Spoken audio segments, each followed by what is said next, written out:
In this first lesson, we're going to import a text file into an Excel workbook using Get and Transform.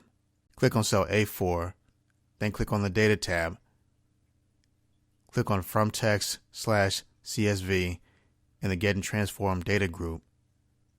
Under Import Data, click on the Contact List text file.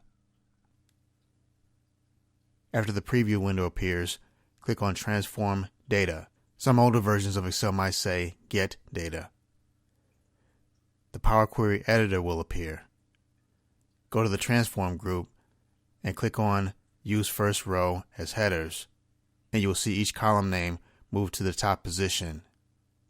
Go to the Close and Load down arrow and choose Close and Load To.